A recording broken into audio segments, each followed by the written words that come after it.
খেলা হবে গালে নয়, খেলা হবে পায়ে আর মাথায়। বিবেক এবং পায়ে দিয়ে বুদ্ধি দিয়ে খেলাগুলো করতে হবে। তো আগামীতে যাতে এই সমস্ত কিছু কন্যা না ঘটে। আমি প্রথমে ধন্যবাদ জানাই আজকে পুরা টেকনাফ উপজেলা থেকে তথা কক্সবাজারের যারা যারা টেকনাফকে সাপোর্ট করার জন্য এই মাঠে এসে আমাদের টিমকে উৎসাহ উদ্দীপনা জাগানোর জন্য এসেছেন, তাদেরকে ধন্যবাদ জানাই।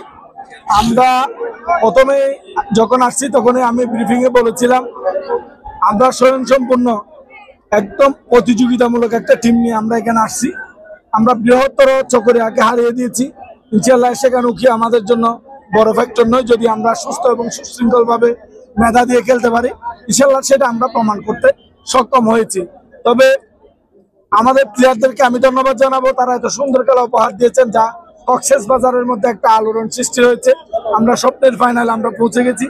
রামুকে নিয়ে আমাদের ফাইনাল খেলা হবে ইনশাআল্লাহ, সেখানে আমরা বিজয়ের জন্য আমাদের টেকনাফ উপজেলা টিমকে যেভাবে সাজিয়ে গুছিয়ে আনতে হয় সেভাবে আনবো। তবে দুঃখের সহিত একটা কথা বলতে চাই, আমরা টেকনাফ উপজেলার মানুষ যেখানে ভোটার রয়েছে প্রায় 3 লক্ষ, বারবার উকিয়াতে আমরা বিএনপি সমর্থিত প্রার্থী বারবার আমরা ভোট দিয়ে ওনাকে বিজয় করে আমরা টেকনাফবাসী আমরা পাঠিয়েছি। কিন্তু সামান্য একটা ফুটবল খেলা আমাদের প্লেয়ারদেরকে বিশৃঙ্খল ভাবে গালিগালাজ এবং বোতল মেরেছে, এটা আমরা দুঃখজনক ন্যাক্কারজনক ঘটনা, এগুলো আমরা পছন্দ করি না। খেলা হবে গালে নয়, খেলা হবে পায়ে আর মাথায়। বিবেক এবং পায়ে দিয়ে বুদ্ধি দিয়ে খেলাগুলো করতে হবে।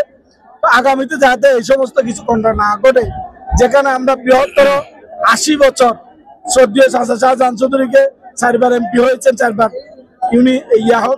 ফেল করেছেন। প্রায় 40 বছর আমরা কি করেছি, ভোট দিয়েছি উকিয়া টেকনাফবাসী, সেখানে সামান্য একটা ফুটবল খেলায় আমাদের প্লেয়ারদেরকে বোতল মারতেছে, সেটা আমরা আশা করি না কখনো। ভবিষ্যতে যাতে এই সমস্ত কোনো কর্মকাণ্ড না ঘটে, সবাইকে সুন্দরভাবে আমাদের টেকনাফের প্লেয়ারদেরকে আমি ধন্যবাদ জানাচ্ছি। এত সুন্দর খেলা কক্সবাজার জেলাবাসীকে টেকনাফের পক্ষ হয়ে দেখিয়ে দেওয়ার জন্য আপনাদেরকে আন্তরিক ধন্যবাদ জানাচ্ছি।